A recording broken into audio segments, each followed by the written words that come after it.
엘림 코어십 스테이션을 이제 오픈을 하고 저희가 오픈 기념으로 포럼을 준비했습니다. 아무래도 요즘 시대가 제일 중요한 게 이제 코로나 상황이니까 지금도 4단계 굉장히 민감한 시기인데요.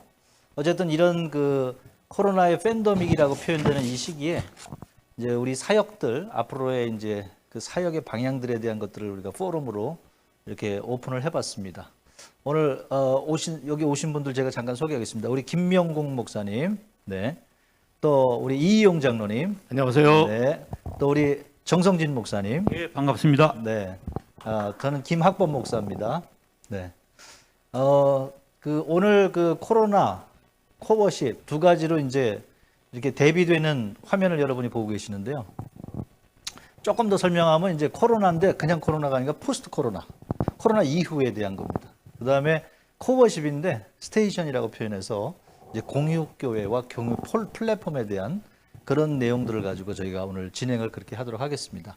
오늘 우리 4명, 그 다음에 3분을 모시는데 이 패널들을 선정하는 기준이 있었습니다. 그 기준은 뭐냐면 지금 굉장히 격변기인 것 같아요.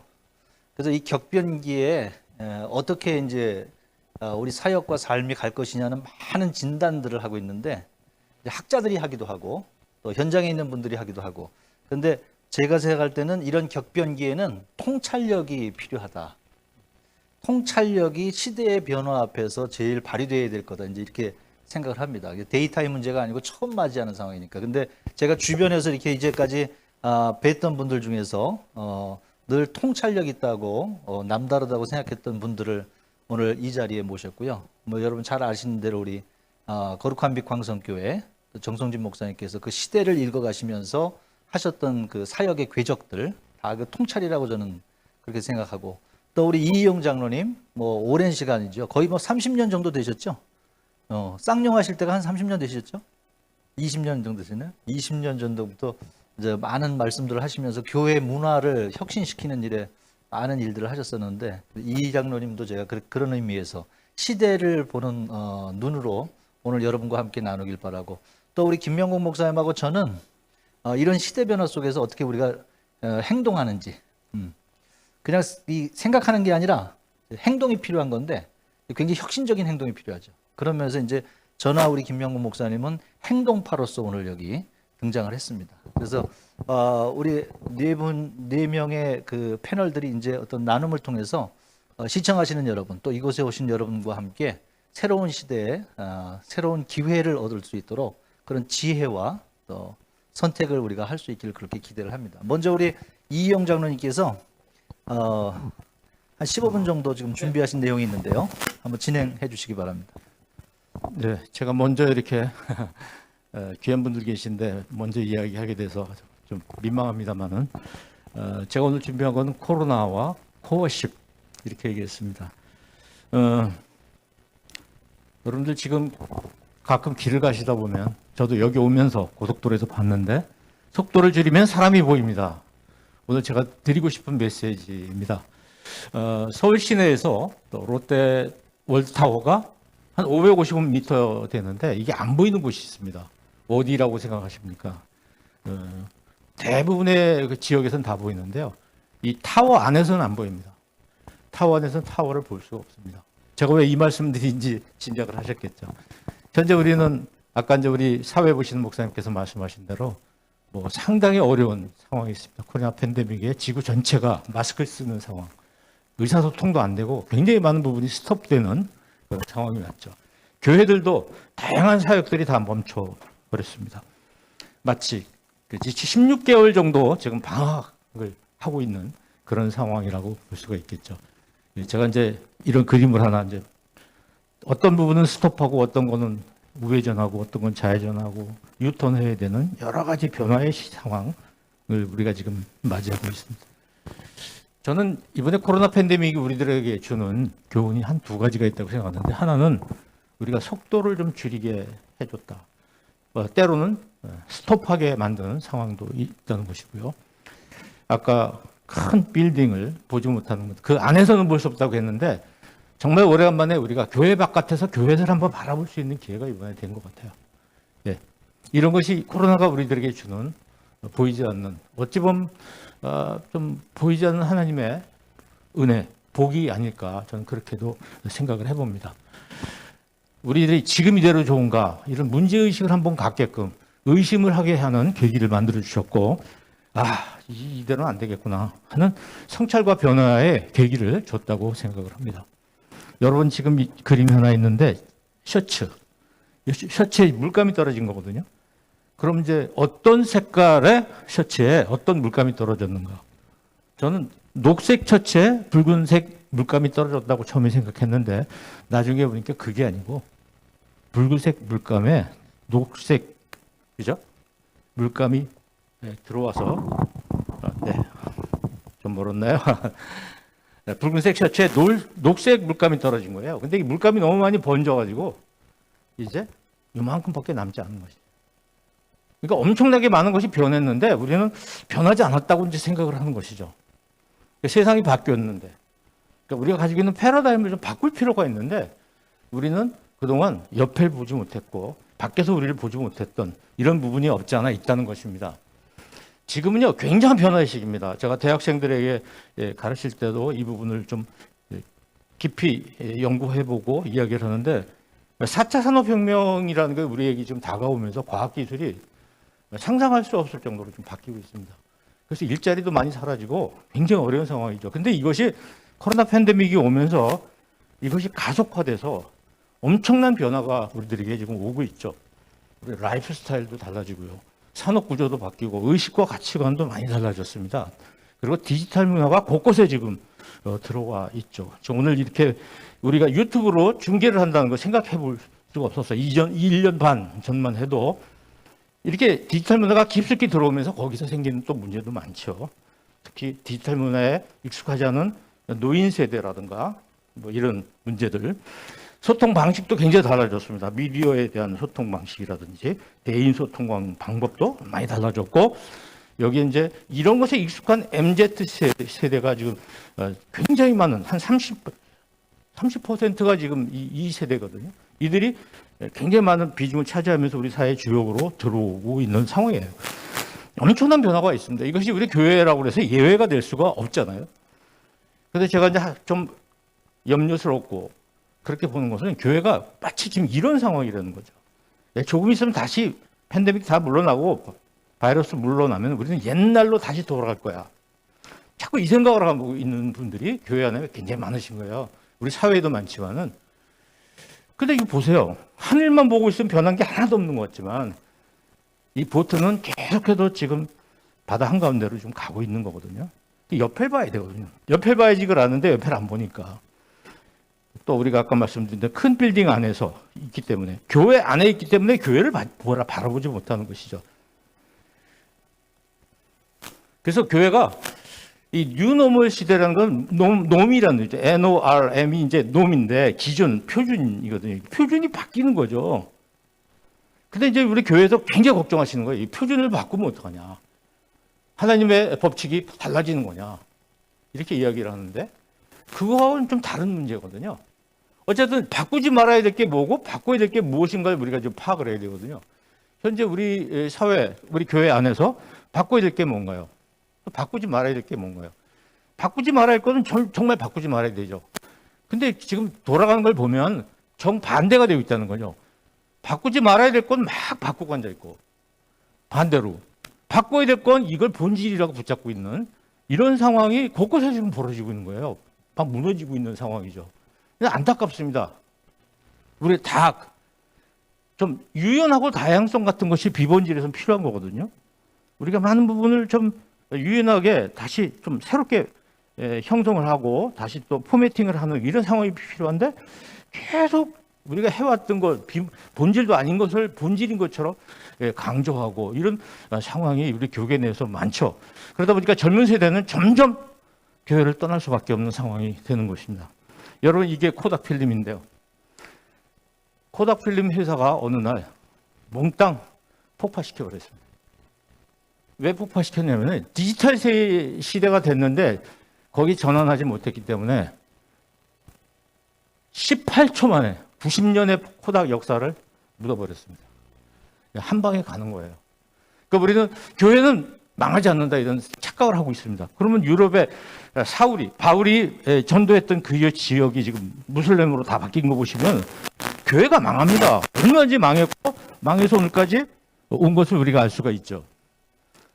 교회라는 것은 항상 변함과 개혁 이런 걸 통해서 역사를 이루어왔다는 것이죠. 그리고 특히 우리가 개혁교회가 아닌가.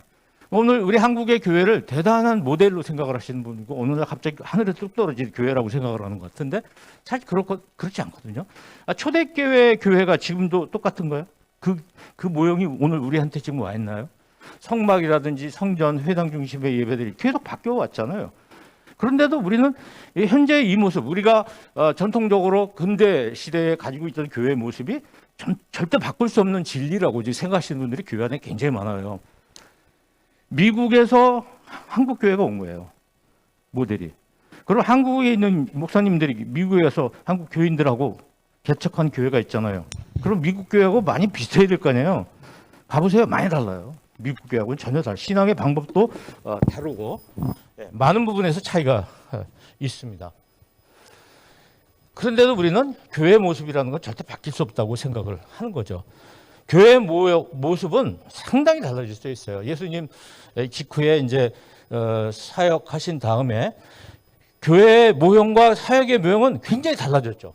이방인 사역, 이방인에 대한 전도 같은 거, 할례 문제 이런 거 금방 바뀌어버렸잖아요. 이렇게 계속해서 본질을 향해서 개혁해 나가는 것이 교회인데 우리는 전통과 어떤 이런 것을 너무 중시하는 거 아니냐. 그래서 아마 이 마태복음의 말씀도 세술은 세부대에 담아라 이런 말씀도 그래서 나온 걸로 저는 생각을 합니다. 지금 우리 한국의 교회는 벤처기업을 연상시키는 것 같아요. 제가 약간 좀 비판적으로 말씀드려도 좀 이해를 하시기 바랍니다. 그냥 모든 작은 개척교회의 꿈은 큰 교회 되는 거예요. 달리 다른 생각을 할 수가 없어요. 교인들도 그렇게 몰고 나가고 있고 개척하시는 목사님들도 그렇게 가야 된다고 생각하는 거예요. 그냥 하나의 마라톤 경기의 어떤 그 경주 트랙 그거라고 생각해요. 달리 다른 거 생각하지 않는 거예요. 그래서 작은 교회로 머물러 있는 교회를 향해서 손가락질을 하고 교인들조차도 그런 교회를 좀 가볍게 생각하는 경시하는 경향이 없잖아 있죠. 이게 성장병이라고 저는 생각을 합니다.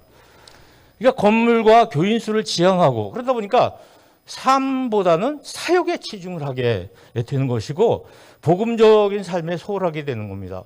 그리고 오는 교인들도 예수님 가르치는 대로 살고자 하는 분들이 모이는 게 아니라 다른 목적을 가진 사람들이 교회 안으로 자꾸 들어오는 거예요. 사업도 할 생각도 있고 뭐 이런 문제들. 그래서 저는 교회가 신앙 공동체성을 좀 회복해야 된다. 첫 번째 좀 제안드리고 싶은 겁니다. 네. 그러니까 우리 공동체가 정말 공동체예요. 여러분 BTS의 그 멤버들하고요, 그 공연을 보러 온 사람들 차이점이 뭐예요? 이 멤버들은 거의 한 몸이 되어 있습니다. 한 몸. 여기 관중들은요, 자기네들끼리 서로 알지도 못해요. 여기가 공동체지 여기는 공동체가 아니라는 거죠. 교회가 어마어마하게 많은 사람들이 모여 있는 곳이 공동체가 될 수 있습니까? 제가 눈이 아프면 제 손이 눈물 닦아주잖아요. 그러면 눈은 손이 아플 때 눈물을 흘려주잖아요. 이게 공동체인데 오늘 우리 교회가 공동체를 많이 얘기하지만 정말 공동체냐고요. 이게 규모가 크면은 공동체는 굉장히 어렵다는 거죠. 그러니까 특별한 목회 방식이 뒤따라줘야 되는데 제대로 되지 있는 교회가 별로 없다는 것입니다. 두 번째는 우리가 좀 온전한 그리스도인들을 양성을 해야죠. 그래서 교회가 온전해지니까. 이게 굉장히 중요한데 온전한 그리스도인이 누구냐? 예수님의 가르친 대로 사는 거죠. 그러니까 한국교회 예수님의 가르친 대로 살아야 되겠다는 사람들 많이 있습니다. 훌륭한 분들 많이 있습니다. 그런데 이건 앞으로 계속해서 강화가 돼야 되겠죠. 한국교회의 제일 허상이 뭐냐면 삶이라는 부분입니다. 우리가 지금 삶이 복음적인 삶으로 이어지지 못하고 있는 것이 너무 안타까운 거 우리 알잖아요. 그래서 신자는 성경을 읽는데 비신자들은 신자들의 삶을 읽는다. 유명한 말이잖아요. 그러다 보니까 많은 실망을 하는 거예요. 그래서 교회에 대한 어떤 신뢰도가 지금 9%로 떨어졌죠. 믿지 않는 분들이 볼 때. 그러면 이 6%는 뭐냐? 교회에 대한 믿지 않는 사람들이 갖는 호감도예요. 이게 우리가 뭐 좀 쉽게 얘기해서 사업체 같으면요, 문 닫아야 돼요. 이 정도가 되면. 동네 가게도 이 정도가 되면 문 닫을 수밖에 없는 상황이 되고 마는 거죠. 그러니까 굉장한 위기의식을 갖고 야 우리가 이대로 해서는 안 되겠다 이런 생각을 갖죠. 구체적으로는 우리가 모이는 교회만 강조하지 말고 흩어지는 교회도 같이 강조해야 될 시기가 됐다는 거죠. 그러니까 우리는 언뜻 비판적으로 보면 모이기에만 힘쓰는 교회죠. 모이기만. 그럼 흩어져서는 어떻게 살 것인가에 대해서는 메시지가 상당히 부족한 겁니다. 교통질서 나가서 오늘부터 잘 지키십시오. 깜빡이등 켜십시오. 이런 설교 들어볼 일이 없어요. 이게 우리의 삶에 대해서 너무 그동안 교회가 무관심했다는 것이고 그게 아까 6%, 9%로 우리를 힘들게 하는 상황이 됐다는 거죠. 예배당과 가정과 직장과 사회. 그러니까 우리가 주일에 교회에서 생활을 하는 것, 충성스러운 일꾼으로 사는 것, 그 훈련이 잘 돼 있지만 거기서 좀 더 나아가야 되거든요. 평일에 가정과 직장과 사회 속에서 훌륭한 시민으로 세계 시민으로 살아가는 것에 대해서는 훈련이 좀 덜 돼 있다. 그러니까 삶의 신앙의 영역을 좀 넓혀야 되지 않겠느냐 하는 부분을 말씀드리는 겁니다. 그것도 반드시 남을 구제하고 이런 걸 떠나서 법도 만들고 입법도 하고 정치, 경제, 사회, 문화 모든 또 특히 직업의 세계에서 이런 것이 이루어지게 되겠다는 생각을 합니다. 그래서 교회가 가정과 직장, 사회 속에 굉장히 큰 벽이 있는데 이 벽을 허물고 터널을 만들어서 우리가 좀 왔다 갔다 할 수 있어야 되겠다는 거죠. 좀 여러분들 좀 이해하시고 들어주셨으면 좋겠는데 현재 그리스도인들의 삶은 대부분이 교회 생활 중심입니다. 그러면 가정생활과 직장생활은 뭐가 되는가 생각해 볼 필요가 있죠. 이 균형을 이루지 못하고 있어요. 아마 굉장히 이론이 있으시겠지만 저는 가정생활이 굉장히 중심이 돼야 되고 거기에 교회생활과 직장생활이 있어야 되겠다. 저는 이렇게 생각을 합니다. 아마 견해를 다르게 하시는 분도 계실 텐데 어떻게 가정에서 우리가 자녀들과 부부간에 살 것인가 부분에 대해서 대안을 세워야 되는데 신앙 좋은 분들의 가정생활이 어떤지 실태 조사를 해보면 우리가 이 부분에 대해서는 잘 알 것 같아요. 자, 끝으로 이제 프로페셔널 크리스천과 크리스천 프로페셔널에 대해서 말씀드리고 싶은데 저는 크리스천 프로페셔널이죠. 크리스천인데 직업인이죠. 근데 직업적인 크리스천 목사님들 아닙니까? 이렇게 나눠지는 거예요. 그러니까 이분들의 역할은 서로 다른 겁니다. 저 같은 사람은 크리스천 프로페셔널로서 제 직업의 세계에서 크리스천으로서 살아가는 사람이고 프로페셔널 분들은 이런 사람들을 서포팅 해주는 역할을 하는 것이 아마 맞다고 저는 생각을 하는데요. 이게 사회생활을 하면서도 집사, 권사, 장로로 살아가고 집에서도 목사, 장로, 집사로 살아가는 이것은 좀 아닌 것 같다. 그런 생각을 하거든요. 그래서 교회가 너무 교인들을 크리스천 프로페셔널을 프로페셔널 크리스천으로 전문 사역자로 키우고 있는 게 아닌가. 이런 부분에 대해서 오늘 제가 문제를 좀 제기를 합니다. 그래서 직업의 세계에서 어떻게 살아갈 것이냐. 이것에 대해서 우리가 고민해야 되고요. 또 하나는 이제 여유와 사유를 좀 해야 되는데 교회가 저는 이게 참 기적 같은 일이라고 봅니다. 목사님들이 주 5, 6회 정도 설교를 하시거든요. 이게 가능합니까? 제가 강의를 오늘 이거 하기 위해서 얼마나 많은 준비를 했는지 몰라요. 굉장히 스트레스와 무리가 오는 거죠. 그러니까 이런 분들의 메시지를 우리가 건강한 메시지로 받아들일 수 있을까? 저는 이건 굉장히 의문스럽다고 생각해요. 강의를 하는 입장에서, 학사를 가르치는 입장에서 금방 알 수가 있어요. 그리고 교회 중직자라고 하는 충성스러운 교인들은 주 5, 6회 여기에 참석해야 돼요. 그래도 장로되고 권사되고 그렇거든요. 한국 교회 실정이. 사역에 또 참여를 해야 됩니다. 그럼 이 사람들의 가정은 어떻게 되는 거고 새벽부터 새벽 기도회 갔다 온 다음에 직장 생활을 어떻게 합니까? 건강이 유지가 안 되는 거예요. 저는 이 부분에 대해서 그렇게 누구도 얘기를 못 합니다. 이쪽에 계신 분들도 얘기 못 하고 저쪽에 계신 분들도 얘기를 할 수 없는 분위기예요. 전 세계 기독교인들이 이렇게 살아가고 있는가?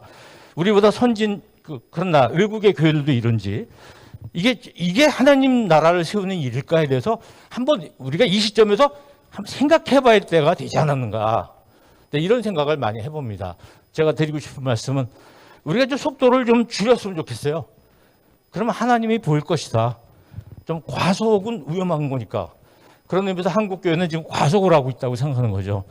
저는 우리 이번 새롭게 시작하는 이런 코어십 같은 작은 공동체들에 대한 기대가 있는데 이 큰 교회들이나 큰 교회를 지어가는 교회들이 놓치고 있는 것들 또 그리스도인들의 어떤 삶이라든지 가정이 중심이 되는 삶이라든지 또 여기에 이제 그 많은 교회들이 서로 이렇게 모이시는데 다름을 좀 극복하는 그런 연합의 교단을 넘어서 연합하는 모습이라든지 젊은 세대가 갖고 한번 찾아가고 싶은 교회라든가 이런 또 지역사회와 이제 협력하는 또 소통하는 그런 교회의 모습, 이것이 큰 교회들이 놓친 거거든요. 이것을 우리 새롭게 시작하는 이 코어워십, 여기에서 좀 시작해 주셨으면 하는 바람을 가지고 오늘 말씀을 드립니다. 15분 했습니다. 감사합니다. 감사합니다. 대단하십니다. 우리 장로님 오랫동안 사람들한테 이렇게 애용받으실 것 같아요. 요양 능력이 장황하지 않으셔서. 어쨌든 지금 뭐 제가 이렇게 간단하게 들을게는 한 2시간 정도 여유 있게 쭉 이렇게 말씀 들어야 이게 되는 내용인데 15분 만에 이제 요약을 하셨습니다. 조금 더 이제 장로님 말씀하신 부분을 좀 깊이 또 넓게 이렇게 하기 원하시면 제가 알기로 장로님이 유튜브를 시작하셨어요. 그래서 이제 그 유튜브에 이용 TV라고 제가 한번 찾아가 봤는데 그 가시면은 다양한 내용들이 다 있습니다. 그래서 함께 더 깊이 넓이 그렇게 좀 하시면 좋을 것 같습니다. 제가 장로님 듣기에는 첫 번째로는 이제 코로나가 위기가 아니라 기회가 될 수 있다. 그리고 이제 교회 내부적으로는 우리가 공동체성을 좀 회복하는 것이 굉장히 중요한 요소인 것 같다. 또 교회 밖에 신앙의 일상화, 삶을 영역을 확대하는 그런 걸 말씀하신 것 같아요. 맞습니까? 네. 네네. 그래서 제가 간단하게 듣는 대로 한번 요약을 해봤고요. 우리 업계에서 잘못한 건 제가 대표로 사과드리겠습니다. 하질 않았어. 아니 말이라도 좀. 감사합니다. 하여튼 그 뭐 제가 모두에 말씀드렸던 것처럼 그 신학 공부하지 않고 목회하지 않으시면서도 이 신앙생활하는 그 측면에서 이렇게 그 통찰력을 갖고 시대뿐만 아니라 교회, 신앙 이 전반적인 걸 보는 능력이 남다르시다고 제가 늘 느꼈는데 오늘도 그 말씀을 해주셔서 너무 감사드리고. 죄송합니다. 네, 여기 우리 현장에서는 우리가 작은 인원이지만 또 이 방송을 통해서 또 나중에 보실 분들이 이 말씀대로 우리가 새로운 전환과 또 기회로 이렇게 했으면 좋겠습니다.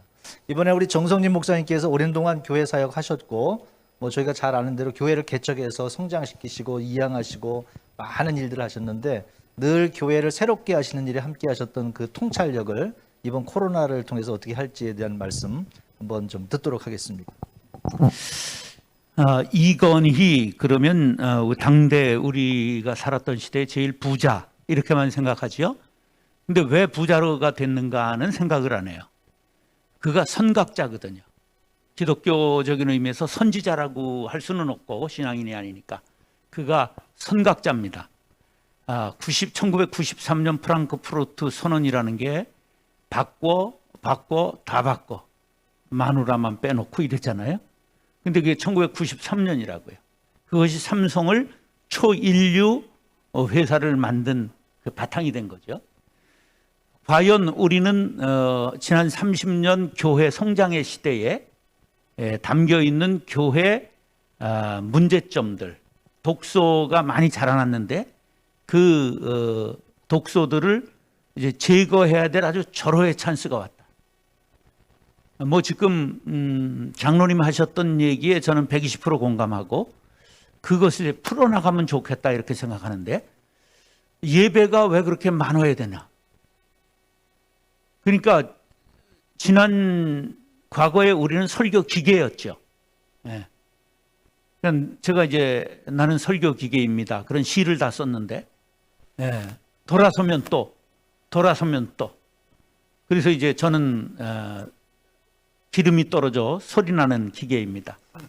내 기계에 보혈의 기름을 치셔서 예수 그리스도의 보혈이 묻어나오게 하시고 뭐 이런 시를 쓴 아픔의 경험이 있어요. 설교를 일주일에 한 편 하기 운동.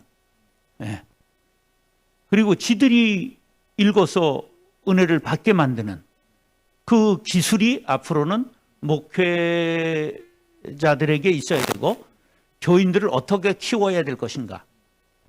자기들이 푸른 초장 가서 풀 뜯어 먹으면 되지. 왜 다 매일 건초를 갖다 먹여가지고 병들게 만드느냐. 그러니까 지금 시대에 주는 사인, 하나님이 주시는 사인은 예배 설교 한 번만 하고 매일 오는 것들은 스스로들 말씀을 씹어 먹을 수 있는 건강한 교인으로 만들어라. 예, 그것이 이제 큐티죠. 근데 큐티를 우리가 했음에도 불구하고 왜 실패했느냐? 큐티를 큐티 책을 가지고 했기 때문에 실패한 거예요.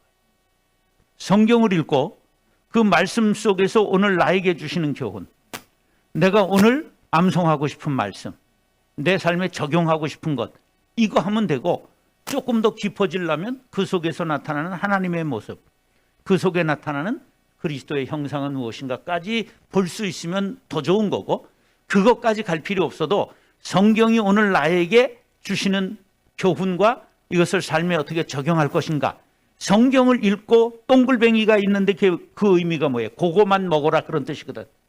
근데 막 읽어라 했는데 많이 읽은 교인이 교회에서 싸울까요? 성경 안 읽은 교인이 싸울까요?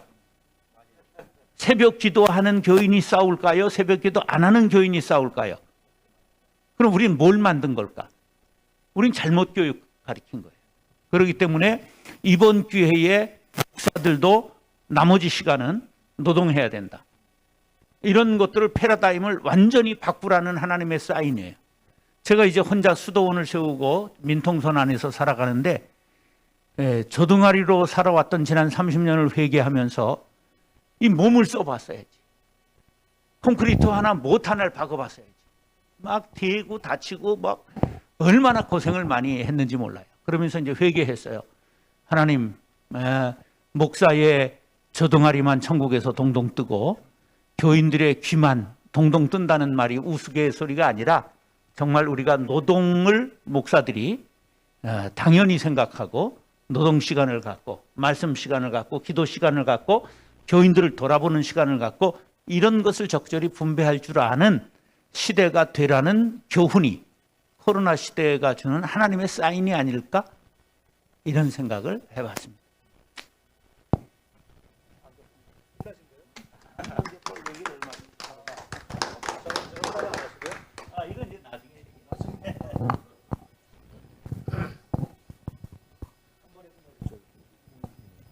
정말 깊이 공감합니다. 네, 아주 목사님께서 이런 말씀해 주시니까 속이 후련하네요.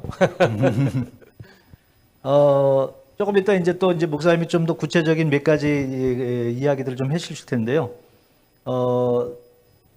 조금 이제 조금 섞어서 진행한다 그러면 이제 그 총론적인 말씀을 장로님하고 이제 목사님이 해주셨잖아요. 중간에 제가 인터셉트 잠깐 하도록 하겠습니다. 제가 잠깐 나눌 만한 이야기인데요. 이제 코로나랑 상관없이 순서가 잘못됐어요? 괜찮아요? 네, 나갈 수 있어요, 위에 거? 네. 이미지. 저는 사실은 2년 전에 코로나랑 상관없이 이제 20년 목회하고 이제 교회를 좀 혁신해야겠다. 이렇게 그냥 단순하게 생각했는데 제가 개척했을 때는 금수저였어요. 아버지 잘 만나가지고 저보다 저는 금수저고 정 목사님은 다이아몬드 수저. 정 목사님은 11억 받으셨고 저는 2억 3천 받았고. 그래서 하여튼 그랬는데 정 목사님은 이제 다이아몬드 받으신 거 팔아가지고 이제 후배들 여러 군데 한 몇 교회 분립 개척하셨죠? 예, 23년간 24개 분립 개척했고 네. 지금 은퇴한 지 1년 반 만에 3개 네. 예, 또 했습니다. 또 이게 또 하실 때마다 또 이렇게 제자들 뭐 몇 억씩 이렇게 해주셨잖아요. 지금 은퇴하고 요번에는 죽은 교회 하나 살리는데 네. 3억 5천을 빌려가지고 네. 2.5%짜리 이자 3억 5천을 빌려가지고 네. 망한 교회 목사님 은퇴시키는 비용 네. 담임으로 가는 친구가 못 구해와가지고 네. 제가 빌려서 대고 네. 되면 그까짓 게 문제야. 내가 325억까지 빚을 져봤는데 네. 사람이 남 주는 것도 이게 좀 통이 있어야 되거든요. 네, 네, 맞아요. 제가 그 말씀 지금 드리려고 했는데 목사님 해주셨네. 다이아몬드를 받아보셔가지고 통이 크세요. 그건 다이아몬드를 받아 통이 큰 게 아니라 네, 초등학교 6학년 때부터 중3 때까지 제가 섣달을 했어요. 네. 도박을 해보셨네, 도박. 중3 때는 네. 타짜를 해봤습니다. 타짜도 해보시고, 야. 이 패를 속일 줄 알거든요. 네, 네, 네. 돌리는 걸. 네. 그러니까 이제 그 담력이나 이런 건 이미 그때 다 키운 거지. 네. 저는 그 도박은 안 해봤습니다. 네.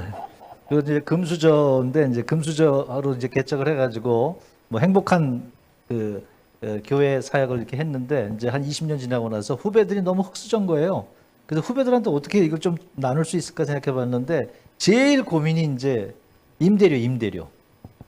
임대료를 어떻게 이제 해줄 수 있을까 하다가 뭐 목사님처럼 이제 굵직굵직하게 이렇게 분립개척하고 이렇게 할 수 있는데 저는 그 정도는 안 되니까 그럼 이렇게 플랫폼을 만들어 가지고 그 플랫폼을 갖고 이제 여럿이 사용하는 걸로 이제 하자.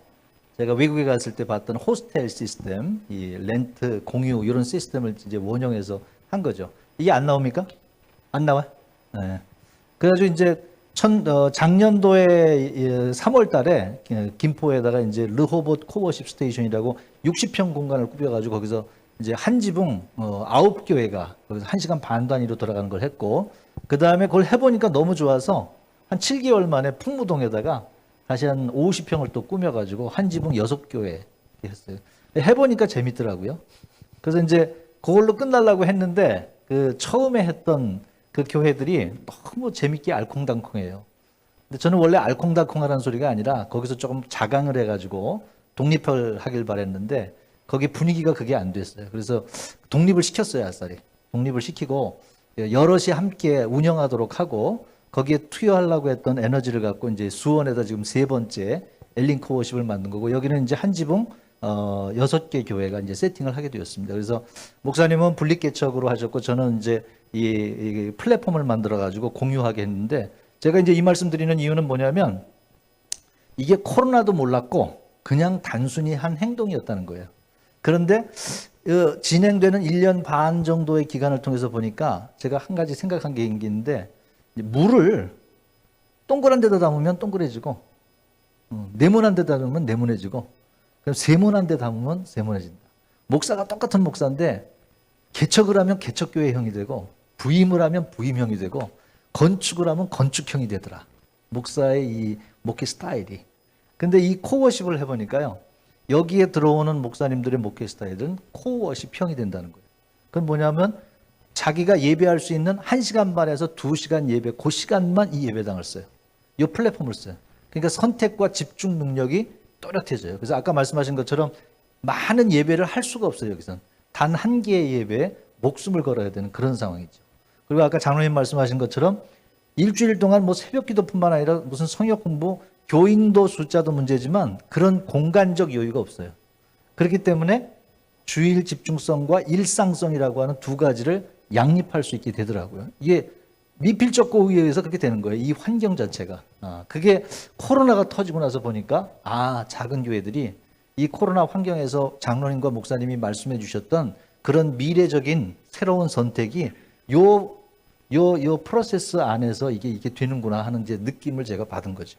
그래서 3번째까지 왔는데 어쨌든 장로님하고 목사님 말씀해 주신 그 내용들이 이 틀 안에 들어오기만 하면 어느 정도는 폼이 형성되는 그런 형태가 되었다 하는 말씀, 그 정도로 제가 코워십의 경험, 플랫폼 3개를 한 그 경험을 나누도록 그렇게 하겠습니다. 이게 완전히 세팅이 되어 있으니까 네. 그 세트를 벗어나기가 참 어렵단 말이죠. 네. 물리적으로 그런 공간도 없고 네. 이제 또 시간적 여유도 안 되니까 네. 네. 거기에 집중해야 된다. 네. 상당히 그 좋은 네. 틀인 것 같아요. 네. 이제 그렇게 해야 뭔가 이제 집중할 때 집중하고 네. 아까 제가 이제 잠깐 말씀드렸던 여유도 좀 생기잖아요. 네. 네. 네. 목사님들도 좀 여유가 생겨야지. 네. 네. 네. 예를 들면 이제 뭐 좀 교회에서 지금 이중 직업에 대해서 뭐 이렇고 저렇고 말이 많은데 저는 네. 그분들 중에 적지 않은 분들은 네. 본인은 이중직을 안 해도 괜찮으니까 네. 근데 그런 걸 주장할지 모르겠어요. 네. 또 이런 코어십을 할 때는 자기 소유의 건물이 있어야 된다든지 이런 거 아니면은 노예에 가입도 안 시켜주고 이런 교단도 많거든요. 네. 네. 이제 이것이 정말 시대에 뒤떨어지는 생각이라는 거죠.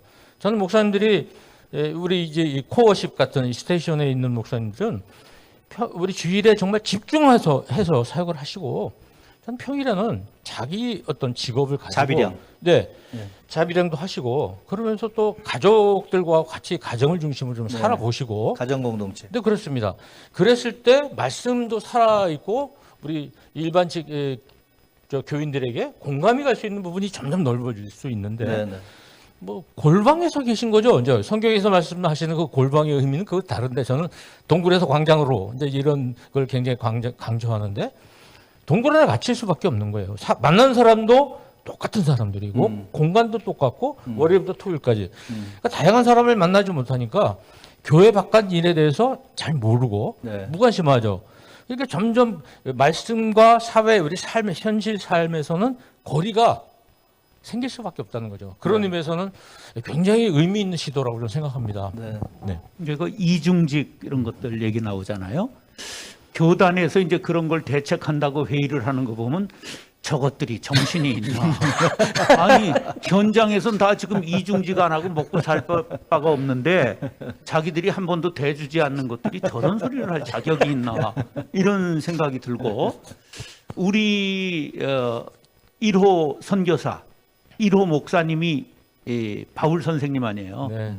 그럼 바울 목사님이 텐트 메이커였다는 건 걔네들이 아나? 어? 알면 저지랄을 할까? 이게 생각이 없는 거예요. 삐 되죠, 삐. 삐 처리하세요.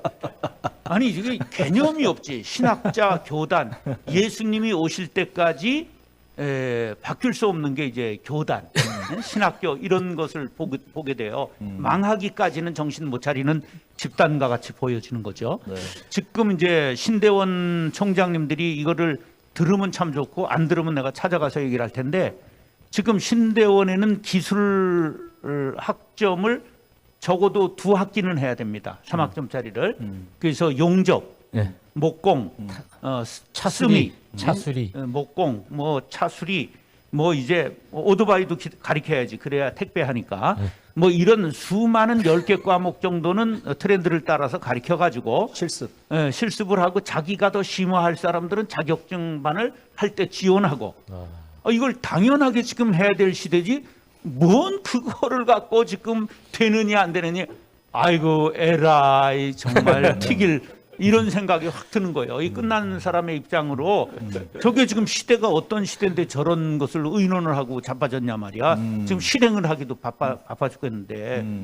그래서 그러니까 날 총장으로 안 부르는 거는 다 이해를 하는데 예.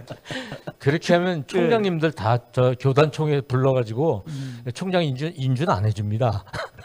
지금 우리 후배 중에 제가 이제 우리 교단은 아닌데 검단에 있는 목회자들이 많이 봉사를 해마다는 네. 걸 제가 지원했어요. 예. 그랬더니 열심히 하더군요. 한 친구가 용접 기술이 다 있는 친구인데 용접 학교를 지금 오늘 전화 왔어요. 어제 목사님이 4기 마쳤습니다. 그런 거예요. 내가 돈 이제 후원하고 이랬더니 첫 번째 가서 제가 설교를 했거든요. 그래서 이제 한 기에 10명씩 용접 학교를 집중적으로 매치하는 거를 해서 이제 자격증 할 사람은 거기서도 심화하는 거죠.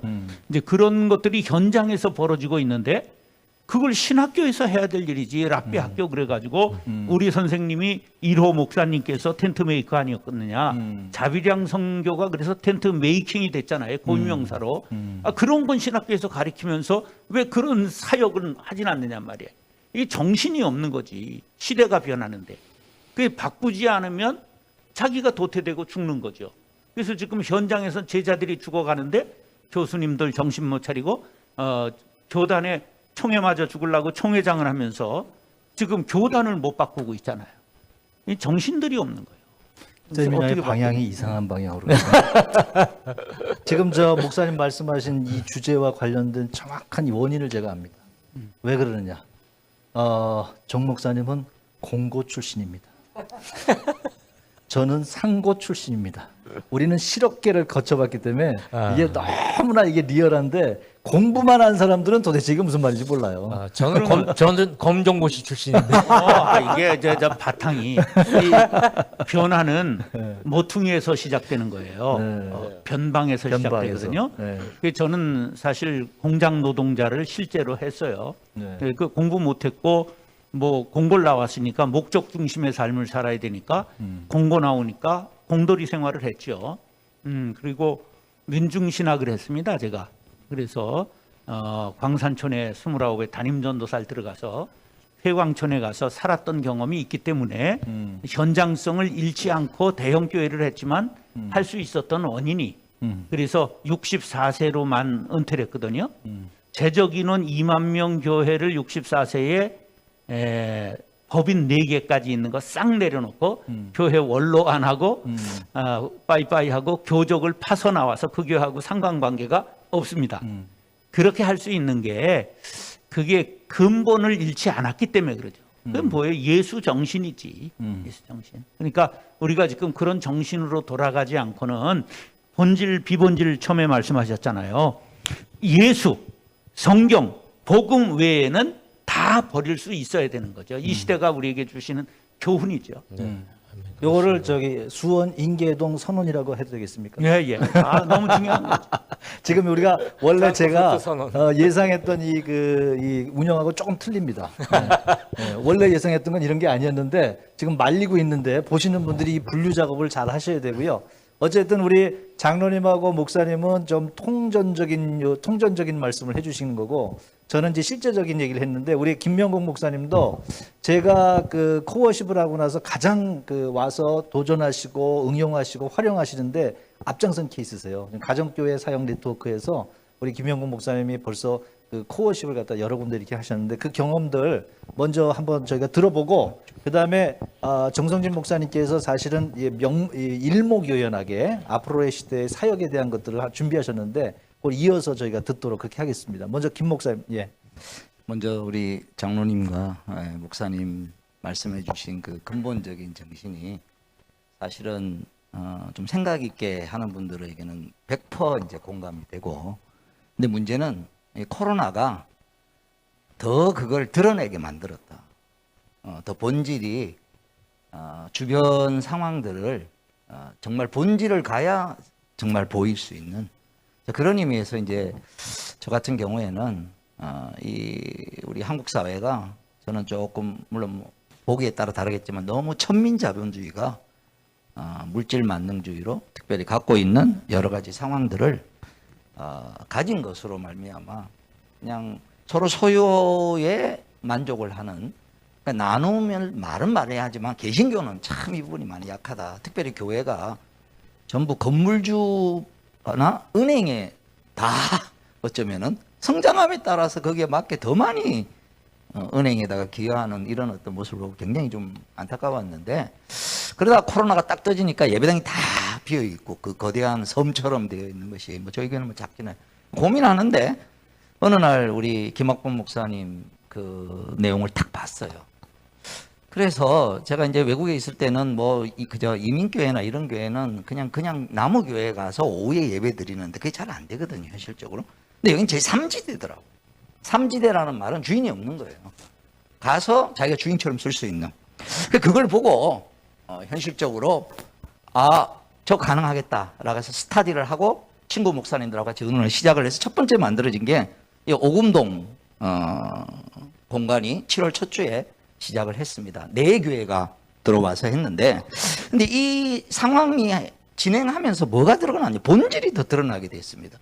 뭐가 드러났느냐 교회들이 교회들을 섬기는 공교회성이 현실의 문제를 해결하지만 그거를 해결해 나가는 그 파워가 있어야 되는데 그것이 드러난 게 단순한 이 문제를 해결했다는 데 초점이 있다기보다 해결하는 과정에서 서로가 함께 모아서 작은 교회들을 섬기고 돕자. 그래서 이게 이제 만들어진 것은 여기 쉐어 미션 기증자 명패가 나오는데 약 30교회와 한 60명의 사람들이 십시일반 해가지고 우리 김 목사님은 어디서 막 공급된대요. 하늘에서 막 공급된대요. 뭐 1억 몇천 이러는데 저희는 4천 정도로 이렇게 꾸몄거든요. 근데 작은 교회에서 작은 게 정말 작은 교회에서 뭐 10만 원, 뭐 얼마 이런 식으로 해서 진행이 된 겁니다. 두 번째 스토리가 이렇게 하다 보니까 이거는 개척교회 목사님들이 가능한 거예요. 같이 이 쉐어 미션에 들어와 있던 정혜영 목사님이 그러면 나는 우리 교회가 상가 교회에 조그만데 내가 이 교회를 리모델링을 해서 딴 목사님들이 들어올 수 있도록 하겠다. 이걸 저희들은 호스트 교회라고 얘기를 합니다. 이분이 섬기고 자기가 보증금 다 넣어놓고 있고 월세 내니까 들어오는 교회들은 조금씩만 내라. 이 교회가 섬겨주는 거죠. 교회가 교회를 섬겨주는 거죠. 그런데 자기들이 리모델링 하고 난 다음에 2,500만 원이 들었는데 1,500만 원밖에 없어요. 교회가 뭐 여러 가지 해서. 그래서 저희 쉐어 미션에서 1,000만 원을 지원을 해줬어요. 이 과정 자체가 참 아름답다. 이 얘기를 듣고 난 다음에 GMP 선교사라고, 선교회라고 개척 선교회였는데 예전에 왜 무슨 뭐 홍정길 목사님이나 오카나 목사님 이런 분들이 이제 지은 선교회인데, 이 선교회 대표가 저희 후배인데 자기도 고민을 하고 있다가 이 선교회 건물 주중은 쓰지만 주말은 안 쓴다 그거예요. 그래서 토요일하고 주일날 누가 좀 교회가 와서 썼으면 좋겠는데 하고 고민을 하고 있었다가 저희 쉐어 미션을 만난 거예요. 그래서 이제 이분들이 서로 협동하는, 서로가 공공성을 가질 수 있는, 교회가 세상을 향한 공공성도 있지만 이런 어떤 뭐 직장이나 이런 단체들이 서로가 행하는, 요게 이제 9월 둘째 주에 하고, 지금 또 얘기되고 있는 게 부산에서 어느 한 교회가 교육관을 갖고 있는데 예배당 가까이 있는 게 아니고 예배당은 조금 떨어져 있는데 전혀 예배당 형태가 아닌 거예요. 그런 건물을 위에 그 세미나실이 있는데 그걸 예배당으로 내놓겠다라고, 그래서 지금 4번째가 진행이 됩니다. 이제 저희 스토리가 된 것은 기본적으로 이걸 목표로 하고 있습니다. 제가 이제 가지고 있는 목표입니다. 여기는 소강형 교회들을 만들어 가지고 거기서 자강을 해서 나가서 뭘 만드는데, 저희는 그러지 말자. 교회가 한 10대 교회가 빌딩 하나를 같이 쓰자. 그래서 어디 시간제로 수련회 가면은 그 몇 명 모이냐에 따라서 큰 데 가면 되고 작게 가면 되고, 그러면서 뭘 해야 되냐. 여기 사역을 공유하자. 외부에 예를 들어서 저희 교회 같은 경우에는 지역사회에 고시원에 힘든 사람들 제육볶음 봉사를 하는 것들도 있고, 노인들 생일상 차리는 건데, 이런 걸 조그만 교회는 혼자 하기 힘드니까 여러 교회가 합치면 된다. 두 번째, 또 내부 사역도 가능하다. 왜냐하면 주일학교가 3, 40명 모이는 교회들은 주일학교 전도사님 못 모시거든요. 그러니까 이 교회에서 여러 명이 한 정말 전문 전도사, 이제 단순히 신학교 시절에 스쳐 지나가서 교육부서를 맡는 게 아니고 그 분야에 정말 전문을 가지고 있는 사람을 모셔서 각 교회들과 함께 해나가는. 근데 정신이 갖춰야 돼. 사무실 공유, 요새 공유 오피스 얼마나 많이 있습니까? 굳이 뭐 안 쓰고 있는 거를 그 다음에 예배당 공유하고 교육관 공간하고, 그 다음에 이게 이제 되려면은 그럼에도 불구하고 자기들 공유 공간이 있어야 된다. 세 가지로 나누고, 그다음에 맨 마지막엔 전 중요하다고 생각합니다. 교회만 공유한 게 아니라 주중에 통통 놀고 있는 거를 예를 들면 학원에 영어 학원이나 바이올린 학원이나 이런 걸 해서, 보통 주변에 월세를 100만 원 내려 그러면 70만 원만 내라. 대신 주말은 쉐어 미션에서 쓴다. 이렇게 해서 평상시에는 교인들이 교회를 위해서 헌신했다면 어려울 때는 교인들이 교회를 위하여서, 교회가 성도들을 위하여서 좀 이렇게 정말 필요한 재원을 풀고 지원해주는 이러한 모습으로 패러다임을 바꿔나갔으면 좋겠다. 자, 이제 그러면서 코로나가 들어간 아주 중요한 내용은, 저는 근본적으로 이런 현실적인 문제를 해결하는 것도 도움이 되지만, 그것보다는 근본적인 핵심 가치를 우리가 붙들 때 교회가 크냐 작으냐의 문제가 아니라, 작다고 해서 잘 되는 게 아니고 크다고 해서 무조건 나쁜 거 아니라고 생각해요. 양쪽 다 본질을 향하여 나가고 있는가 하는 걸 우리가 다시 한번 돌아봐야 된다. 그 본질이 뭐냐? 그거는 블루오션으로 가야 된다. 보통 제 친구 목사님들 만나보면 어느 날 신학교 졸업해가지고 공부 잘했고 진짜 신실했는데 처음에 동창회를 몇 번 나오다가 다음에 안 나오는 거예요. 안 나오는 거예요. 여러 가지 이유가 있겠지만 10명, 20명 데리고 몇십 년을 하다 보니까 자기도 모르게 위축이 되고 자기 목회하는 게 되는데, 그게 아니다. 본질을 붙들면 달라진다. 이제 제가 생각을 한 겁니다. 자, 그건 뭐냐? 교회는 큰 교회가 됐든 작은 교회가 됐든 하나님이 내신 생명체는 육적인 생명이든 영적인 생명이든 동일한 특성을 지닌다. 그 특성은 뭐냐? 나이가 들어서 결혼하면 때가 되면 자연스럽게 아이를 가지는 것이 정상이다라는 인식이 있다. 근데 아이를 못 가지게 되면 할아버지 할머니들이 병원 가봐라. 내가 아이를 못 가지게 될 때 뭐라 그러냐면, 내가 불임이구나. 뭔가 문제를 해결해야 되겠구나. 근데 왜 예수를 믿고 난 다음에 성장하고 난 다음에 나를 통하여 한 영혼이 하나님 앞으로 돌아오는 영적 출산에 대하여서 영적 불임이 된 거에 대해서는 이걸 왜 비정상적이라고 생각하지 못하고 있는가?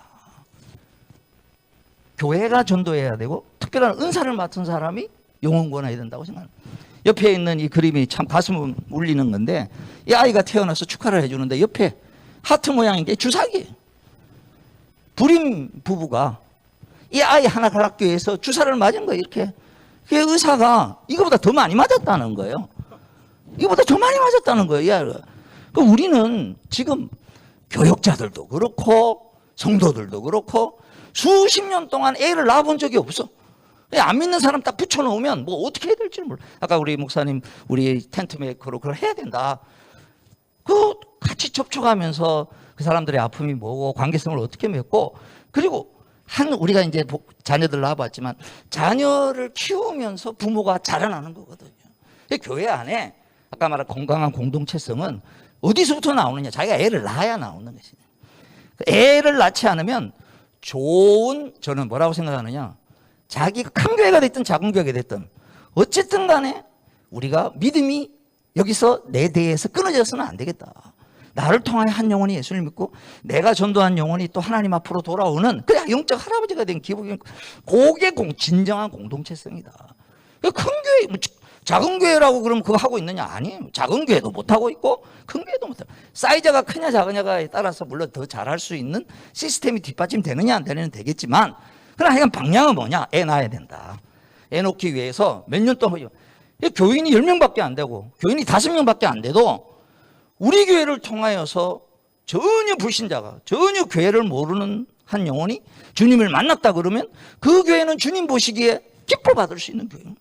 몇천 명이 모이는 교회라도 수평 이동만 해가지고 큰 교회는 그 나름대로 시대적인 사명은 감당하고 있지만 주님이 보시기에 오른쪽 주머니에 있다고 왼쪽 주머니에 간 것이다. 그리고 목사의 자부심은 어디서 나오느냐? 우리 교회를 통하여 한 영혼이 주님을 만났다. 저는 이 쉐어 미션을 진행하면서 목사님들의 현실적인 필요도 중요하지만 진짜 필요한 건 뭐냐? 목사로서의 자존감과 목사로서의 파워는 어디서부터 나오느냐? 여기서 정말 교회에 안 다니던 한 영혼이 주님 만난다. 이것이 우리의 핵심이 되면 좋겠다는 그런 마음으로 마치도록 하겠습니다. 감사합니다. 네, 감사합니다. 우리 목사님이 지금 말씀해 주신 건 다 요약된 내용이고요. 가정교회 사역을 오랜 동안 이렇게 하시면서인데 그 가정교회 사역원 사이트에 가시면 또 더 넓게, 더 깊이 아마 하실 수 있을 것 같아요. 어쨌든 지금 거대 담론도 해주시고 또 현실적인 얘기 저희가 했는데 정 목사님께서 마지막에 요약된 그 하나의 원리들을 갖다가 좀 말씀을 해주시면 좋을 것 같습니다. 마이크를 저걸로 사용하시면 좋을 것 같아요. 네. 예, 변화를 이끄는 목회자 패러다임 전환, 뭐 이런 얘기를 한다면 우리가 변화에 끌려가는 사람이 아니라 변화를 이끄는 사람이 돼야 되는데, 건물 중심의 교회에서 사람 중심의 교회로 전환해야죠. 예, 저도 건평 만평 지어봤어요. 제가 건축업자인가 뭐 이렇게 생각할 정도로 수없이 짓고 이런 일을 해봤는데, 제일 우리가 중요시해야 될 것은 지금 우리 목사님 말씀하셨듯이 사람이 중심돼야 돼요. 이 사람들을 구원하기 위해서 예수님이 하늘 보좌 버리시고 이 땅에 오셔서 십자가 지신 거거든요. 그래서 제가 5년 전부터 한미준을 복원하면서 외쳤던 구호가 한 영혼에 집중하라. 12제자 공동체를 세워라. 그 다음에 100명이 정답이다. 300명은 대형 교회다. 1000명은 초대형 교회다. 1000명 이상은 분립하라, 분립하라, 분립하라. 이걸 외치게 했어요. 이 패러다임 사고를 전환하지 않으면 안 되니까 한 영혼의 귀중함을 우리가 생각해서 다시 우리가 이제 다가가서 복음 전할 수 있고, 이런 사람들로 길러내서 영혼을 목회하는 목회자들이 돼야 되고, 그 다음에 성장 패러다임의 목회에서 이제 한 영혼 중심으로 가고, 그 다음에 성장 패러다임의 목회에서 한 영혼 목회로 가는 거죠. 성장이 나쁜 것 아닙니다. 성장 속에서 성숙이 나올 수 있도록 하면 되는 거거든요. 그러나 우리가 성장하다 보면 거기에 뒷받침해야 되는 너무 많은 부속 시설이 많아요. 그러니까 이거 남들이 하는 카페도 해야 되죠. 그저 중고 물품도 해야죠. 저는 뭐 교회 안에서 빵 공장, 쿠키 공장, 목공소, 뭐 직원이 교회 100명, 복지재단 550명, 그리고 학교 선생 100명, 초등학교, 유치원부터 고등학교까지도 세웠으니까 뭐 안 해본 일이 없잖아요. 그런데 그것은 멀티 은사를 가진 사람 몇몇이 해야 되는데 이거 하면 다 글로 따라와야 이게 된 거라고 생각하는데 하나님이 그렇게 다 동일한 은사를 주십니까? 그러니까 내 은사를 집중하는 것이 하나님이 기뻐하시는 일이라고 하는 걸 알고 그 누구든지 기본적으로 원하시는 것은 영혼을 받기를 원하시는 거거든. 그러니까 한 영혼의 목회로 바꿔야 된다. 이제 그 다음에 대예배 중심에서 소그룹 중심으로 신학교가 설교를 가리키는데 뭘 못 가리키느냐 하면 소그룹 가르치는 것을 못 가리키는 거예요.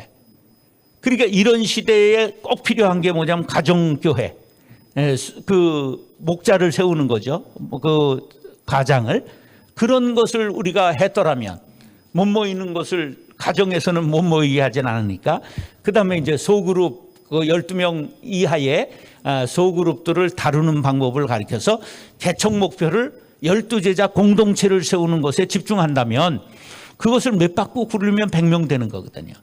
그런데 이 방법론을 모르니까 교회를 개척하는데 번번이 실패하는 거예요. 왜?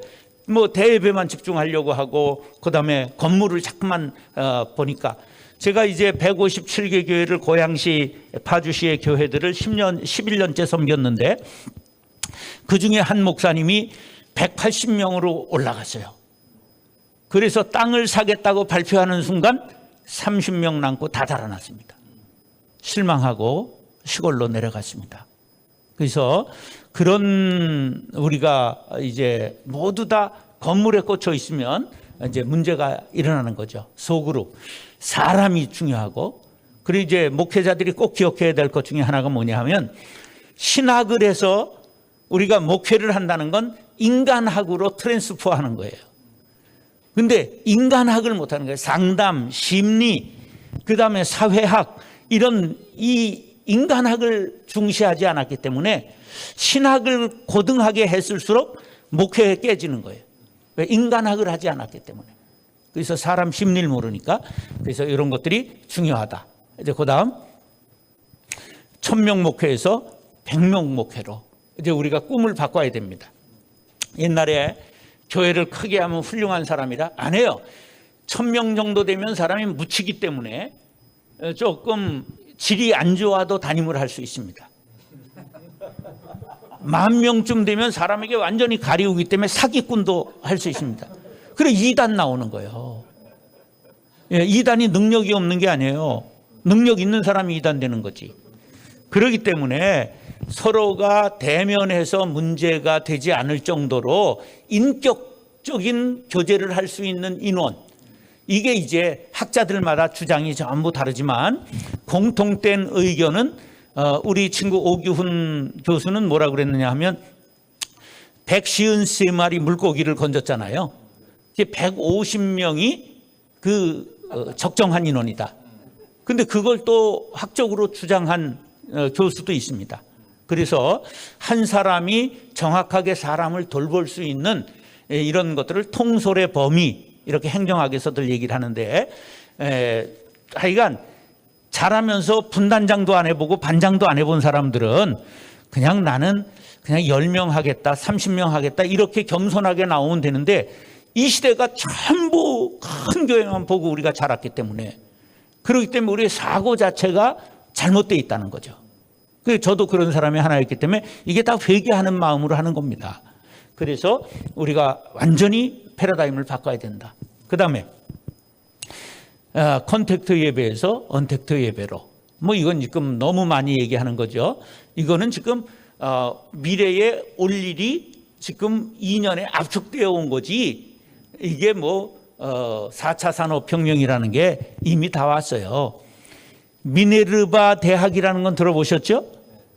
놀랍게도 2014년에 줌으로 했더라고. 한 반에 19명을 넘기지 않는 입학생들을 받았더라고요. 그러면 그들의 점수를 어떻게 매기느냐? 줌으로 토론에 얼마나 참여했는가를 갖고 점수를 매겼더라고.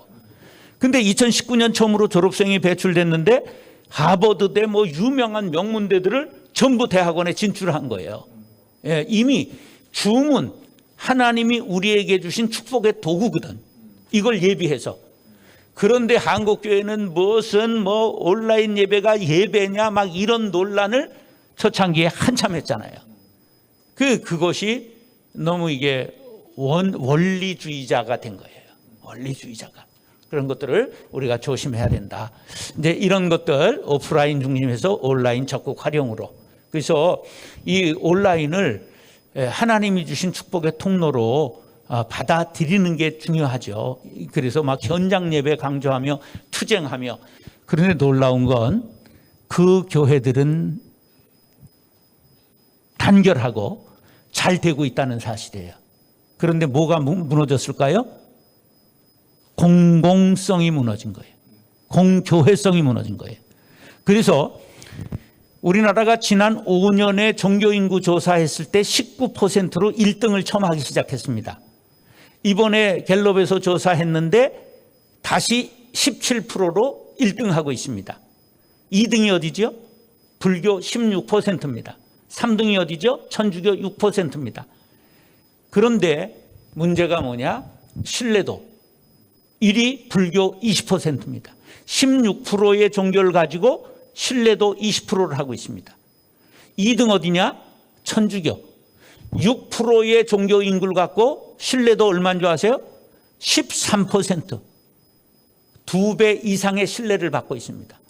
3위 개신교. 17%의 종교 인구를 가지고 우리가 몇 퍼센트? 6%의 신뢰도를 갖고 있습니다.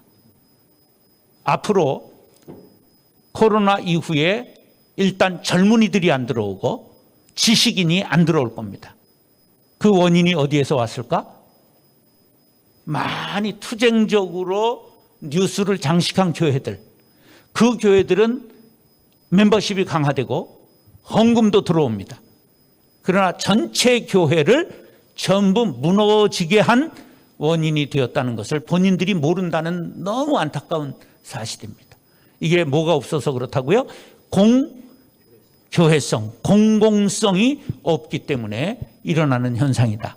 시간이 됐기 때문에 이 정도로 정리를 하도록 하겠습니다.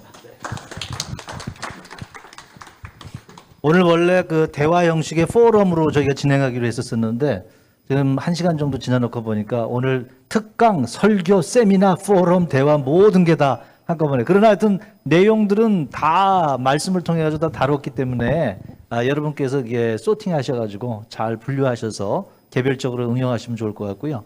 그 다음에 또 이제 아까 말씀드린 것처럼 우리 이장로님은 이용 TV 유튜브에 있습니다. 또 우리 정성진 목사님도 유튜브를 아주 활발하게 하십니다. 크로스로드하고 또 정성진 TV가 있고 우리 목사님은 줌을 아주 잘하시고 가정교회 사역원 웹사이트 보시면 좋을 것 같습니다. 멕시코하고 그 콜롬비아 들어왔어요? 안 들어왔어요? 어딘지 모르는구나. 멕시코에서 콜롬비아 들어온다고 그래가지고 월드와이드하다고 뻥을 쳤는데 이게 절로 안 돼. 그 뭐 질문 같은 거 들어왔어요? 뭐 그런 거 하나도 안 들어왔어요? 보는 사람이 없어요 지금? 있어요? 있긴 있는데 보는 동 마는 동 하는가? 여기 계신 분들 중에서 혹시 이렇게 사실 뵙기 어려운 분들인데 오늘 아주 굉장히 어려운 그 자리를 했습니다. 질문 있으시면 한 분 정도 제가 받을 수 있겠습니다. 질문 있으시면. 네, 박형만 작가님이 이 코어십 스테이션 3군데를 다 디자인하셨는데, 네, 어우 좋습니다. 네, 그냥 질문하십시오. 제가 할 테니까. 예.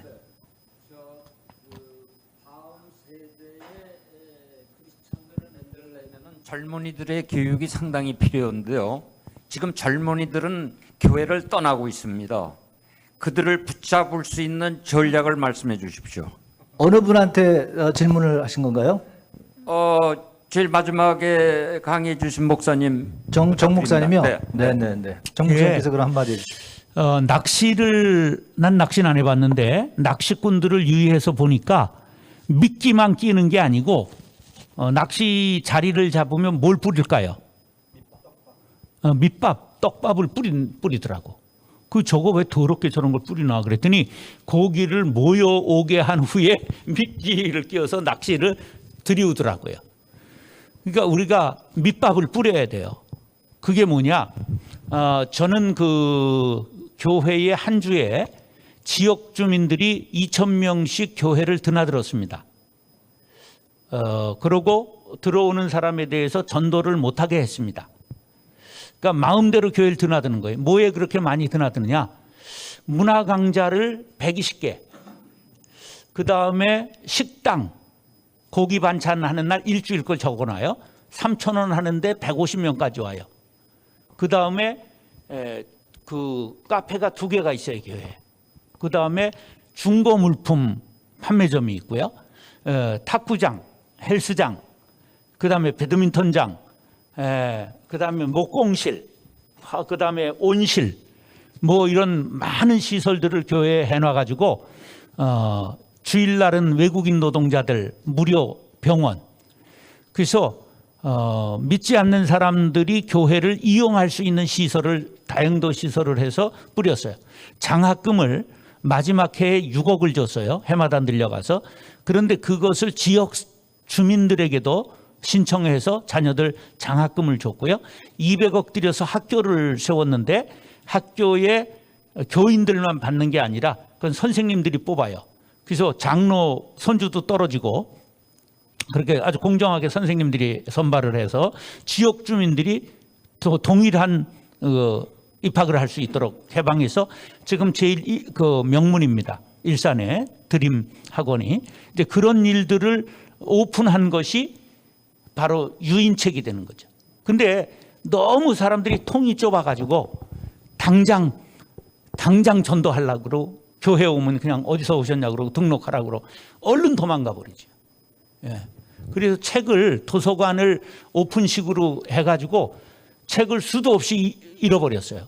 마음대로 보게 하고 가져가게 하는 거예요. 그 반납통이 있는데 반납통에 헌 책은 오고 새 책은 안 와.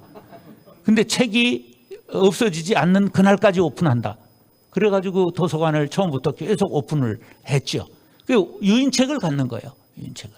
그러니까 이제 그런 좀 포용적인 새로운 패러다임으로 하고 젊은이들 새로운 것이라면 창업 교실 같은 거 이제 그런 것들을 열어주고 그래서 청년들을 이제 자꾸만 끌어들이고 유인책을 갖지 않으면 앞으로 어렵습니다.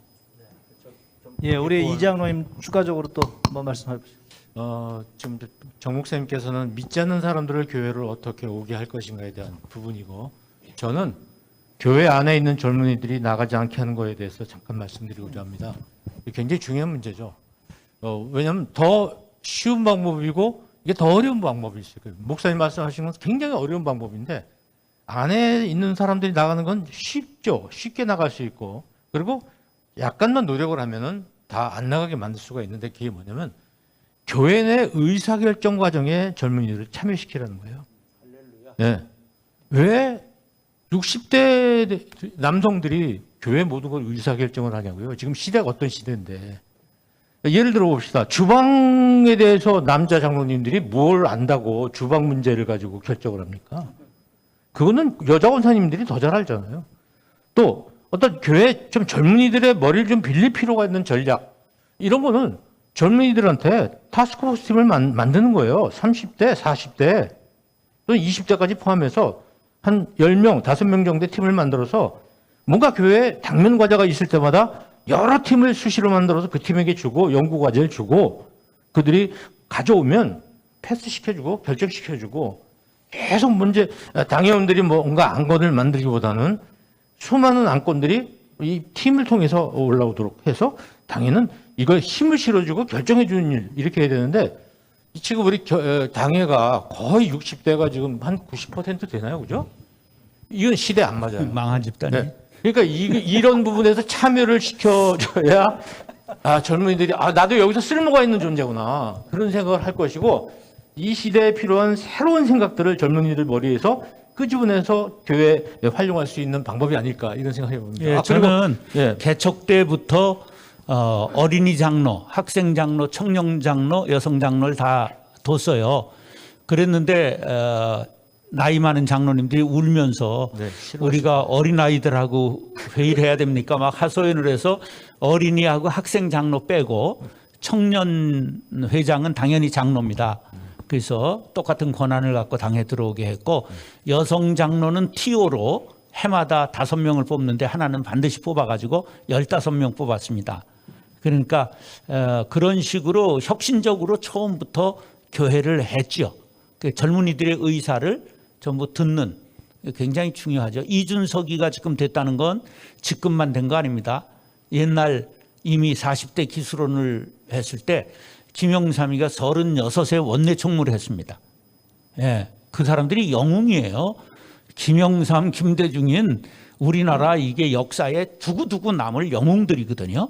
40대 기술원이 벌써 40년 전, 50년 전 있었던 얘기예요. 그 이준석이가 지금 나왔다는 건 시대가 요구하는 게 나온 거지 그게 뭐 돌발 현상이 아니에요. 근데 교회는 말씀하신 대로 이게 60대 꼰대 집단이 돼가지고 그 의사결정을 하고 그런 집단이 세계에 어디 있겠어요 지금. 그 세상하고 싸움에서 지기로 결사한 단체의 모습인 거예요. 그 하나 또 제가 네. 제안하고 싶은 것은 네. 이제 우리가 아까 말씀드릴 대로 코어 워십 이 스테이션이 주로 이제 주일에 이제 운영되잖아요. 네. 그러면 평일에는 이 공간이 빌 거라고 생각합니다. 네, 네. 근데 정 목사님께서 말씀하신 것 중에서 이제 하나 아이디어가 나오는 게 지금 청년들 중에는 대학생도 그렇고 졸업한 학생들 중에서 취업을 못해서 지금 대학의 취업률이요. 코로나 이전까지가 60%예요. 40%는 취업을 못합니다. 그럼 코로나 이후는 어떻게 했어요? 요새는 아르바이트 자리도 다 자동화돼가지고 다 없어지고 있어요. 말도 못하게 지금 취업률이 낮거든요. 이 친구들이 이제 할 수 있는 게 창업이라든지 이런 것들이에요. 그럼 교회에서 요새 그 어떤 그 창업 카페 같은 거 들어보셨을 겁니다. 아까 목사님 말씀하셨는데 월요일부터 금요일 정도에 여기 좀 장소를 좀 만드셔서 동네 친구들, 뭐 교회 나오지 않는 친구들이 와서 커피 마시고 노트북 들고 와서 또 거기 온 친구들하고 서로 상의하면서 네, 네. 뭔가 새로운 걸 만들어 나갈 수 있는 창업 카페를 만들어주면 네. 이들이 아침에 출근할 곳이 생긴단 말입니다.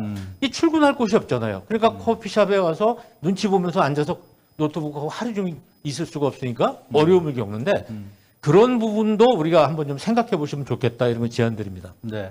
한 10분 정도 시간이 좀 지났지만 전체적으로 말씀을 다 해주셨고 제가 조금 추가하고 마무리하도록 그렇게 하겠습니다. 여기 오신 분 중에 이제 코어십 스테이션 주로 여기 멤버들이 좀 오셨는데 지금 말씀하신 내용들을 실제로 하고 계신 분들이 많이 있으세요. 우리 김은중 목사님은 젊은이들 그 챌린지라고 하는 프로그램이 지금 말씀하신 거 비슷하고 또 우리 저 송철영 목사님도 20대 아이들이 스스로 이제 셀프 이렇게 스탠드할 수 있도록 아주 좋은 말씀들이 이미 실행되고 있는데 앞으로도 여기서 발전적으로 다 이루어질 수 있기를 기대를 하고요. 두 분이 이제 말씀하신 건데 이게 사실 뭐 청년의 대상뿐만 아니라 모든 교인들도 다 해당되는데 교회 안과 밖의 문제를 다 말씀하셨는데 제가 조금 더 한번 지적하고 싶은 거는 정 목사님은 스스로 말씀하시기를 갯벌목회라고 그러세요. 그래서 모든 사람을 다 포용하고 굉장히 넓게 하세요. 그렇지만 메시지는 여러분 다 아시는 것처럼 아주 명확하십니다. 아주 선명하십니다. 네, 어떤 그 타협의 여지가 없이 그렇게 하십니다. 또 우리 이희용 장로님도 장점은 굉장히 유연하시고 그렇지만 이 전하는 메시지는 굉장히 선명하십니다. 그래서 제가 뭘 말씀드리고 싶으냐면 이 선명하고 분명한 메시지가 분명히 있어야 된다.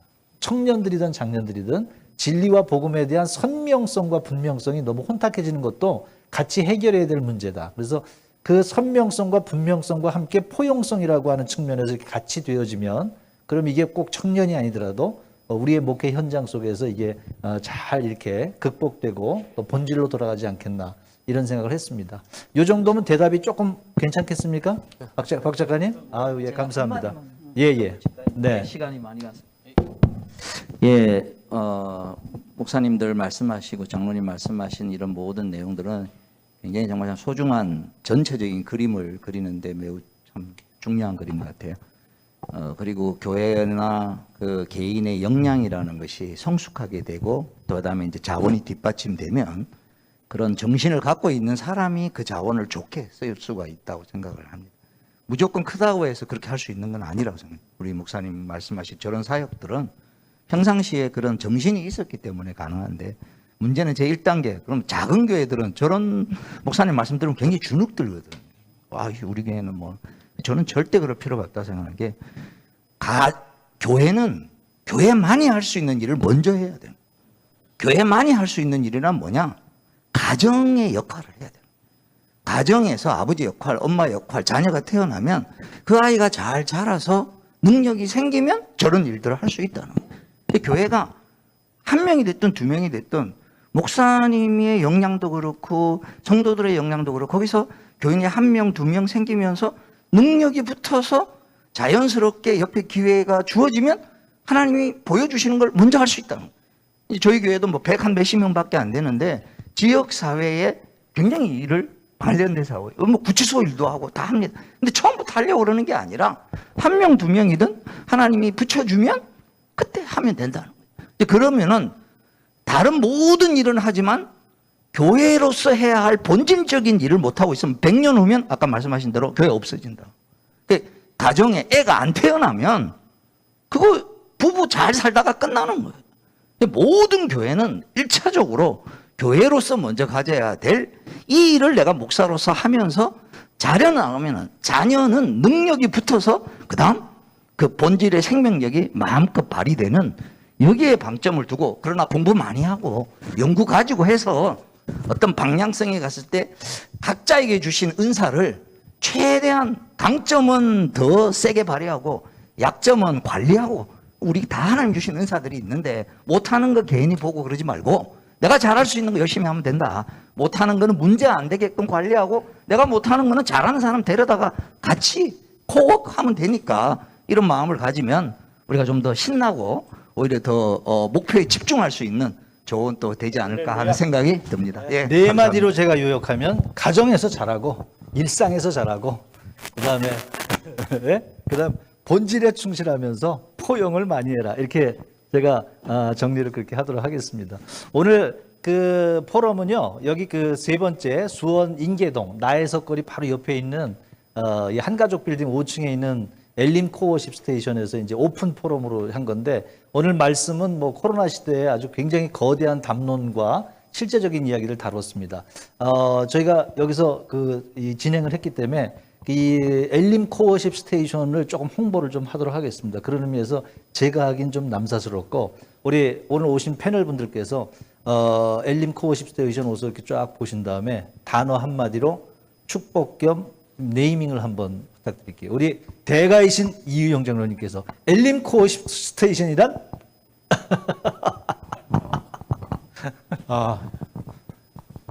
그 의사소통이 안 되는 걸 저는 동굴이라고 그러는데, 광장은 의사소통이 굉장히 잘 되는 곳이거든요. 광장이다. 네, 복음과 세상 사람들과, 하나님과 세상 사람들과 복음을 네. 소통하는 광장이다, 이렇게 정의하고 싶습니다. 예. 좋은 축복으로 받아들이겠습니다. 또 우리 김병국 목사님. 말 그대로 오아시스다. 오아시스. 엘림이 원래 70주였는데 네. 주변에 나해석 거리에 보면 처음에 딱 왔을 때 여기 뭐 완전히 먹자 놀자 네, 해가지고 네. 제 친구 목사한테 얘기했더니 여기서 무슨 전도가 되겠네. 저는 역발상으로 여기서 젊은이들 잡으면 된다. 여기 고린도입니다. 고린도. 여기 정말 이성의 구원 날짜가 많더라. 광야의 오아시스. 네, 감사합니다.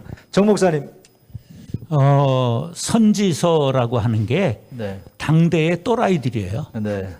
그러니까 코워십 스테이션이 네. 이게 선지자 역할을 하는 거예요. 네. 굉장히 중요한 도전을 다른 교계에 던져서 네. 대형 교회들이 계속 모으려고 하는 네. 관성의 법칙을 멈추고 흩어지는 교회, 나누는 교회로서 코어십 스테이션을 지역마다 하나씩 해준다면 선지자로서의 역할을 잘하는 것이 아닐까. 네. 네, 감사드립니다. 그렇게 말씀드립니다. 제가 인프라가 부족하니까 우리 목사님께서 가지고 계신 인프라 중에서 아파트 값이 오른 권사한테 1억을 헌금해 달라고 꼭 모객을 부탁드립니다. 오늘 공식적인 시간을 다 마치겠고요. 저희 업계 기준으로는 마지막에 마침 기도를 하는데, 우리들이 오늘 얘기를 나눴던 혁신의 기준으로는 조금 그런 것 같습니다. 그래서 저희들 그 패널 4명이 손을 흔들면서 이 온라인은 마치도록 그렇게 하겠습니다. 자, 안녕히 계세요. 잘하세요. 감사합니다.